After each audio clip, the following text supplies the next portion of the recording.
Teachers federation అఫోరం ఆధ్వర్యంలో ఈరోజు తెలంగాణ అభివృద్ధిలో ప్రైవేట్ టీచర్ల పాత్ర అనే అంశం మీద సోమాజిగూడ ప్రెస్ క్లబ్లో చక్కటి చరిత్రాత్మకమైన రౌండ్ టేబుల్ సమావేశం జరిగింది.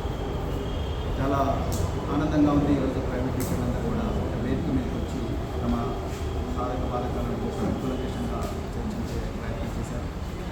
అయితే ఈ సందర్భంగా మరి ఇటీవల ఎల్బీ స్టేడియంలో ప్రభుత్వ ఉపాధ్యాయులకు ప్రమోషన్లు ఇచ్చిన కార్యక్రమంలో గౌరవ ముఖ్యమంత్రి శ్రీ రేవంత్ రెడ్డి గారు తెలంగాణ ప్రైవేట్ ఉపాధ్యాయులందరినీ కూడా కించపరిచే విధంగా వాళ్ళు డిగ్రీలు ఫెయిల్ అయినా ఇంటర్మీడియట్ ఫెయిల్ అయినా వాళ్ళందరూ కూడా ప్రైవేటు పాఠశాలల్లో పనిచేస్తున్నారు. ప్రభుత్వ ఉపాధ్యాయులు మాత్రం పిహెచ్డీలు పీజీలు చేసి వాళ్ళు ప్రభుత్వ పాఠశాలలో పనిచేస్తున్నారని చెప్పేసి దాదాపుగా 3.5 లక్షల మంది ప్రైవేటు టీచర్లు వాళ్ళందరినీ కూడా మరి కించపరిచే విధంగా దురహంకారపూరితమైన వ్యాఖ్యలు చేసింది. గౌరవ ముఖ్యమంత్రి శ్రీ రేవంత్ రెడ్డి గారు మీరు దయచేసి మీరు చేసిన వ్యాఖ్యలు అర్జెంటుగా ఉపసంహరించుకోండి. మీ పిల్లలు కూడా ప్రైవేట్ స్కూళ్ళలోనే చదివిండ్రు, మీ బంధువుల పిల్లలు కూడా ప్రైవేట్ స్కూళ్ళలోనే చదివిండ్రు. విద్యలో ప్రైవేటు విద్య గవర్నమెంట్ విద్య అని ఉండదు. విద్యని టీచరే అంతే తప్ప మీరు ప్రైవేట్ టీచర్లందరినీ కూడా కించపరిచే విధంగా చేసిన వ్యాఖ్యలు మరి మీరు వెనక్కి తీసుకోవాలి. ఇటీవలి కాలంలో మీ భాషా ప్రయోగం పూర్తిగా వికృతంగా మారింది అనేది తెలంగాణ సమాజం గుర్తిస్తున్నది. లాగుల్లో దొండలు అంటున్నారు, లేకపోతే బతుకున్న నాయకులను శవాలు పెట్టమంటున్నారు, లేకపోతే పేగులు బెడకేసుకొని తిరుగుతామంటున్నారు. అదేవిధంగా మరి చిప్పలు కడిగి రాజకీయాలు చేస్తున్నారు. అంటే మీరు డిగ్నిటీ ఆఫ్ లేబర్ అంటే ఆత్మగౌరవం, డిగ్నిటీ ఆఫ్ లేబర్, లేకపోతే చదువు చెప్పే ఉపాధ్యాయులందరినీ కూడా మరి దాదాపుగా 40 లక్షల మంది పిల్లలకు చదువులు చెప్తున్న ఈ 3.5 లక్షల మంది ఉపాధ్యాయులందరినీ కూడా డిగ్రీలు ఫెయిల్ అయినరు, ఇంటర్మీడియట్ ఫెయిల్ అయినరని వాళ్ళను మీరు వర్ణించడం అనేది నిజానికి మీ సంస్కారానికి మరి కనిపిస్తూ ఉన్నది. అందుకొరకు దయచేసి ఈ వ్యాఖ్యలను మీరు అర్జెంటుగా వెనక్కి తీసుకొని ఉపాధ్యాయ సమాజానికి క్షమాపణ చెప్పండి.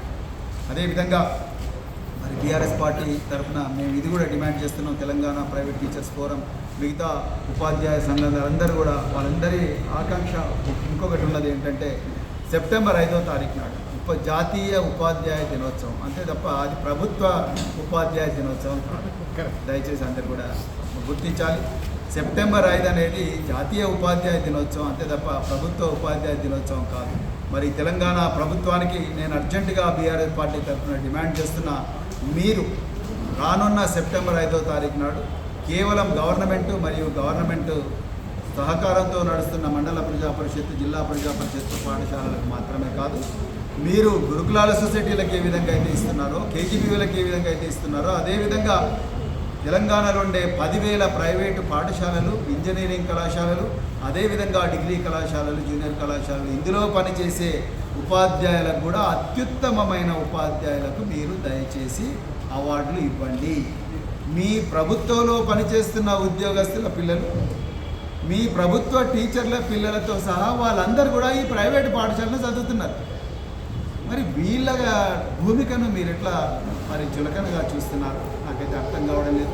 పాఠశాల విద్యాశాఖ కమిషనర్, అదేవిధంగా సెక్రటరీ ఎడ్యుకేషన్, విద్యాశాఖ మంత్రి ఎలాగో తెలంగాణలో లేరు కాబట్టి మీరే విద్యాశాఖ మంత్రి కాబట్టి ముఖ్యమంత్రి గారు మీరు పెద్ద మనసుతోని మీకు మరొకసారి రిక్వెస్ట్ చేస్తున్నా, దయచేసి ఈసారి సెప్టెంబర్ 5వ తారీఖు నాడు ప్రైవేటు ఉపాధ్యాయులకు కూడా మీరు ఇవ్వండి, అవార్డులు ఇవ్వండి.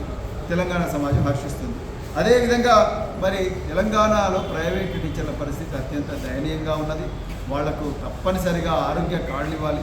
అదేవిధంగా మరి ఈపీఎఫ్ తర్వాత ఈఎస్ఐ సౌకర్యం కల్పించాలి. ఎందుకంటే వాళ్ళు రెక్కాడని కుటుంబాల నుంచి వచ్చిన వాళ్ళందరూ కూడా బాగా చదువుకున్న వాళ్ళు. సో వాళ్ళందరూ కూడా పీజీలు పిహెచ్డీలు చేస్తున్నారు. వాళ్ళందరూ కూడా సకాలంలో జీతాలు అందించే విధంగా మీ డిఈఓలు, డిఐఈఓలు, అదేవిధంగా రీజనల్ జాయింట్ డైరెక్టర్లు వీళ్ళందరూ కూడా మరి నిరంతరం పర్యవేక్షణ చేస్తూ వీళ్ళందరికీ జీతాలు వచ్చే విధంగా చూడాలి. అదేవిధంగా జీతాలు వైట్లో వచ్చే విధంగా చూడాలి. వీళ్ళందరికీ మరి బ్లాక్లో జీతాలు ఇస్తున్నారు. అసలు జీతాలు ఇవ్వడం లేదు, ఇస్తే కూడా ఏదో నామకే వాస్తే మార్కెట్లో కూరగాయలు ఉన్నట్టుగా జీతాలు ఇస్తున్నారు. అది ఉండకూడదని చెప్పేసి వీళ్ళందరూ కూడా కోరుకుంటున్నారు. అందుకొరకు వీళ్ళందరికీ సకాలంలో జీతాలు వచ్చే విధంగా మీ పర్యవేక్షణ అధికారులందరూ కూడా మరి చూడాలి. అదేవిధంగా ఇంజనీరింగ్ కళాశాల ఫీ రీఎంబర్స్మెంట్ రాలేదన్న నెపంతో ఇంజనీరింగ్ కళాశాల యాజమాన్యాలు మరి లక్షలు కోట్లు మరి మేనేజ్మెంట్ కోటాలో కానీ ఇంకా కోటాల్లో మరి విద్యార్థుల దగ్గర నుంచి కోట్లాది రూపాయలు వసూలు చేస్తూ లెక్చరర్లకు మాత్రం, ప్రొఫెసర్లకు మాత్రం 7-8 నెలలుగా జీతాలు ఇవ్వడం లేదనేది ఈరోజు చాలామంది కూడా వాళ్ళు చెప్తా ఉన్నారు. మరి దీని మీద మీ డిపార్ట్మెంట్ ఆఫ్ టెక్నికల్ ఎడ్యుకేషన్, అదేవిధంగా Telangana state council of higher education వీళ్ళందరూ కూడా పూర్తి స్థాయి విచారణ జరిపి అలాంటి కళాశాలల గుర్తింపును అర్జెంటుగా రద్దు చేయాలని చెప్పేసి కూడా ఈ సందర్భంగా నేను డిమాండ్ చేస్తున్నాను. అదేవిధంగా మరి ప్రభుత్వం టీచర్ల రిక్రూట్మెంట్ చేసే సందర్భంలో తప్పకుండా ప్రైవేట్ పాఠశాలలో పనిచేస్తున్న వాళ్ళందరూ కూడా 25% వెయిటేజ్ ఇవ్వాలి. వెయిట్ ఇవ్వడమే కాకుండా ఈ రిక్రూట్మెంట్ ప్రక్రియకు చక్కగా ఒక జాబ్ క్యాలెండర్ పెట్టి, ఏదో రాజకీయ ఉపన్యాసం